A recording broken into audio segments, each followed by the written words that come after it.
Hello good evening बच्चों। Momentum classes आपके लिए फिर से एक न्यू वीडियो लेके आए हैं, जिसमें हम लोग आज बात करने वाले हैं combinations of two resistances in series combination.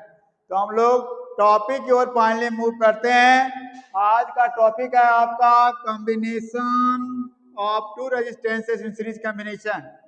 इस टॉपिक का मतलब यह है बच्चों कि हमें कितने रेजिस्टेंसेस दिए हुए हैं, तो हमें दो या दो से अधिक रेजिस्टेंसेस दिया हुआ है। अब फाइनली हमें क्या करना है, इसको सीरीज कॉम्बिनेशन में कनेक्ट करना है। तो हम लोग एक्सप्रेशन की ओर मूव करते हैं। एक्सप्रेशन कैसे फाइंड करेंगे, तो सबसे पहले हमें यहाँ बच्चों दो रेजिस्टेंसेस लेने होंगे। हम लोग यहाँ बात करते हैं कि आई हैव टू कंडक्टर्स। पहला कंडक्टर का नाम मैंने दिया कंडक्टर नंबर 1। इसका रेजिस्टेंस किसके इक्वल है बच्चों, तो R1 के इक्वल है। दूसरा कंडक्टर आपने कंसीडर किया, जिसका रेजिस्टेंस आपने क्या माना बच्चों, R2 माना। यानी कहने का मतलब है here I have two conductors. अब प्रत्येक कंडक्टर का रेजिस्टेंस मैंने स्पेसिफाई कर दिया है। पहले कंडक्टर का रेजिस्टेंस आपका किसके इक्वल है, R1 के इक्वल है, और दूसरे कंडक्टर का रेजिस्टेंस आपके R2 के इक्वल है बच्चों। यानी नंबर ऑफ वायर्स कितने हैं, तो 2 है। नंबर ऑफ कंडक्टर्स कितने हैं, तो 2 हैं।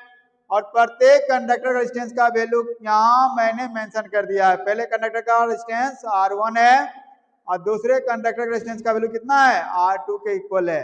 हम लोग फाइनली बच्चों क्या करने जा रहे हैं, इस दोनों वायर्स को हम लोग सीरीज कॉम्बिनेशन में कनेक्ट करेंगे। इसका मतलब पहले वायर को हम लोग लेके आएंगे, इसका रेजिस्टेंस किसके इक्वल है बच्चों, R1 के इक्वल है। और फिर हम लोग क्या करेंगे, इसके बाद दूसरे वायर को हम लोग कनेक्ट करेंगे। दूसरा वायर का रेजिस्टेंस किसके इक्वल है बच्चों, R2 के इक्वल है। हम लोग क्या करेंगे, अगर ये रेजिस्टेंस आपका है तो हमें क्या करना होगा, इससे हमें करंट को क्या कराना होगा, फ्लो करवाना होगा। तो हम लोग क्या करेंगे बच्चों, इसको सेल से कनेक्ट करेंगे, क्योंकि हम लोग जानते हैं कि cell is the source of electricity. Cell हमें से क्या देता है बच्चों, सेल हमें इलेक्ट्रिसिटी देता है। तो हम लोग क्या करेंगे, यहाँ सेल को मैंने क्या किया है, रेजिस्टेंसेस से कनेक्ट कर दिया है। और ये आपका सिंगल सेल है। इसके कितने टर्मिनल्स होते हैं, दो टर्मिनल्स। पहला आपका पॉजिटिव टर्मिनल्स है, दूसरा निगेटिव टर्मिनल है। और हम लोग मान लेते हैं कि ये जो मेरा सेल है उसके अक्रॉस पोटेंशियल डिफरेंस कितना है, तो आपका V वोल्ट है। यानी सेल का वोल्टेज कितना दिया हुआ बच्चों, V वोल्ट दिया हुआ है। अब हमें करना क्या है, अब हमें करना ये है बच्चों कि मैंने पढ़ा है कि सेल में करंट का फ्लो हमेशा पॉजिटिव टर्मिनल से निगेटिव टर्मिनल की ओर होता है, और इलेक्ट्रॉन का फ्लो हमेशा निगेटिव टर्मिनल से पॉजिटिव टर्मिनल की ओर होता है। तो हम लोग यहाँ बात करने वाले हैं कि सेल से हम लोग करंट को ड्रॉ करने जा रहे हैं। तो सेल से अगर हम लोग करंट को ड्रॉ करेंगे, इसका मतलब हमें करंट किधर से ड्रॉ करना होगा, पॉजिटिव टर्मिनल से ड्रॉ करना होगा।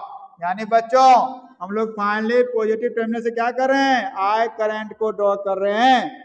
और देखिए सेल से अगर करंट निकला तो आपका वायर का क्या इलेक्ट्रिक सिंबल है, और यहाँ सिंगल पाथ ही अवेलेबल है। तो फाइनली हम लोग अगर ऐसे मूव करेंगे तो सिंगल पाथ ही अवेलेबल है, तो इससे भी होके आई करंट ही फ्लो होगा। यानी जब हम लोग फाइनली मूव करना जब स्टार्ट करेंगे तो जितने भी रजिस्टर्स लगे हुए हैं सबसे आई करंट ही फ्लो होगा। क्योंकि आपने पढ़ा है कि अगर रेजिस्टेंस सीरीज कॉम्बिनेशन में कनेक्टेड है तो करंट का वैल्यू क्या होता है, सारे रजिस्टर्स में सेम होता है। यानी फाइनली आपने सेल से देखिए आई करंट को आपने ड्रॉ किया, अब फाइनली सेल को आपने क्या किया, आई करंट को रिटर्न कर दिया। अब हम लोग बच्चों बात करने वाले हैं कि कॉम्बिनेशन ऑफ रेजिस्टेंसेस का मतलब क्या होता है। कॉम्बिनेशन ऑफ रेजिस्टेंसेस का मतलब यहाँ ये है बच्चों कि आपके पास यहाँ दो वायर्स है। पहला वायर का रेजिस्टेंस R1 है, दूसरा वायर का रेजिस्टेंस R2 है। दोनों वायर के जगह पे आपको क्या करना है, सिंगल वायर लेके आना है। तो सिंगल वायर जो हम लोग लेके आएंगे उसका जो रेजिस्टेंस होगा ना, उसी का नाम दिया गया है कॉम्बिनेशन ऑफ रेजिस्टेंसेस। तो हम लोग फाइनली सीरीज कॉम्बिनेशन में जब दो रेजिस्टेंसेस को ऐड किए हैं तो हमें फाइंड करना है कि उसके लिए एक्सप्रेशन क्या आएगा।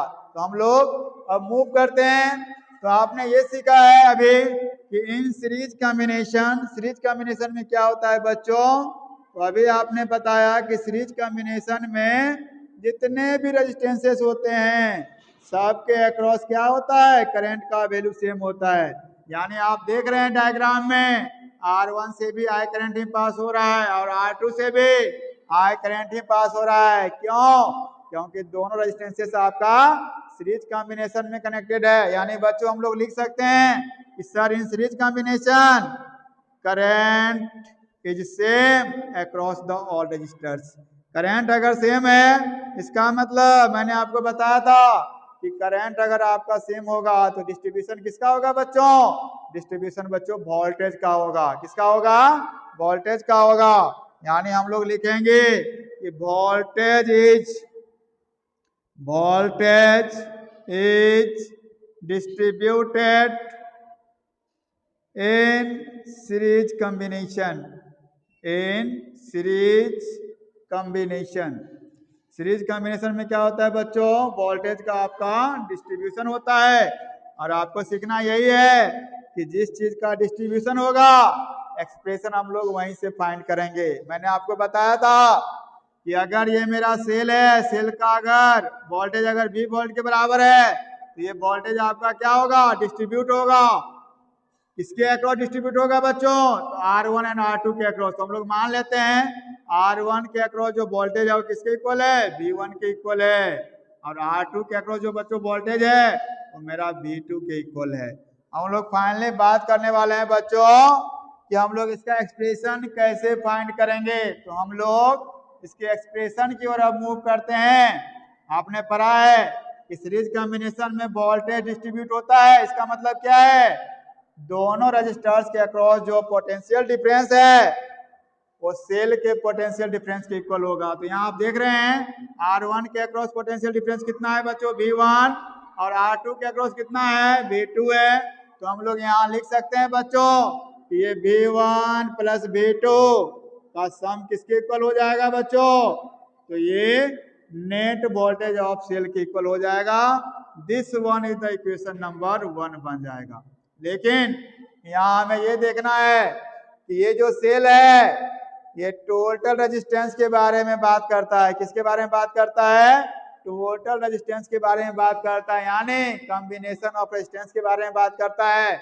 इसका मतलब बच्चों ये जो V1 है ये V1 क्या है आपका?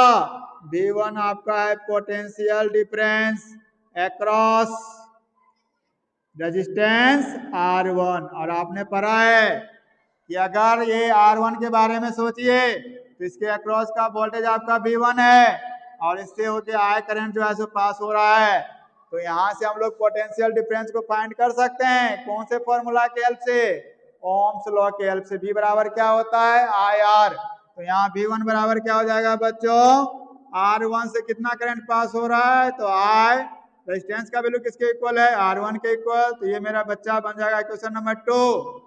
फिर मैंने बताया था कि ये V2 मेरा क्या है बच्चों? पोटेंशियल डिफरेंस है अक्रॉस R2 के अक्रॉस पोटेंशियल डिफरेंस मेरा क्या है? V2 है।